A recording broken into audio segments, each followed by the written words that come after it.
Daylight Design. Today I want to show you how we grow in very small spaces. We've got a space here between the coffee maker and the knife rack that's going to give us 16 lettuce seedlings that we're going to transplant into larger pots. The pots we use stand an inch above the bottom of the tray, and we want to keep water underneath the pots where they don't flood the pots, because we're actually doing the watering for the cotton wick that goes from the bottom of the pot down into the tray. So to keep the right amount of water in here and not have to worry about it, we just devised this system of soda bottles, and I'll show you how they're put together. This is just a standard soda bottle. We drill a hole in the cap. I make these back in the back room with just some plastic and the same feet that I use on the pots. And we make these as our water reservoirs, and it's just that simple. That keeps the right amount of water in the tray. Okay, I want to show you now how our pots get put together, and you can do this at any hardware store. You can go get a bolt and a nylon standoff.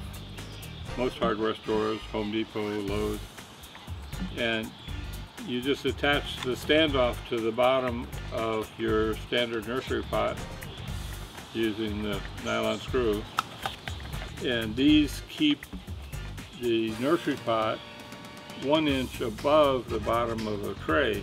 We want to put moisture in the pot by using a cotton wick, and we're going to need to make a wick that will take water from the bottom of this tray and put it in the pot. You cut off an 8-inch piece of cotton cord, and by the way, this cotton cord is available at Home Depot, Ace Hardware, Lowe's.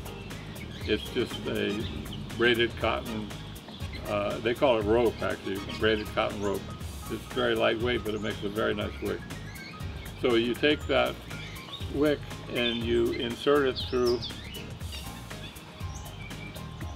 a hole on one side and down and out, down a hole on the other side, and that makes your wick for watering.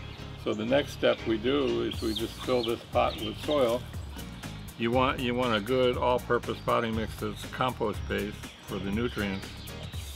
And if it's dry, and a lot of them come dry in the bag, you want to add water, and we've already added water to this. And the right amount of moisture is the amount that will make it clump together when you squeeze it, but no water comes out. So this is really exactly the right amount of water. Put the wick in.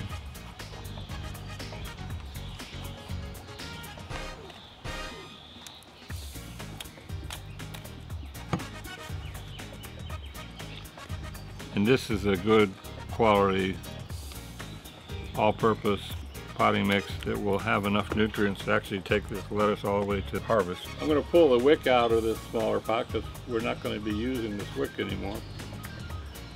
And I'm going to turn it upside down.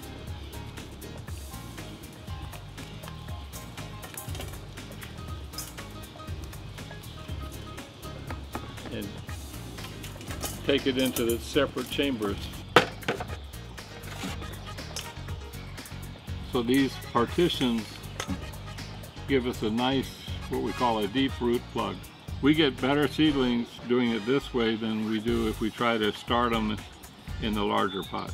And I'm not sure I understand why that's the case, but it saves us a lot of space doing that, because we can get 16 seedlings in a small space. It's going to get transplanted into this larger pot. So I'll just make a space with my finger.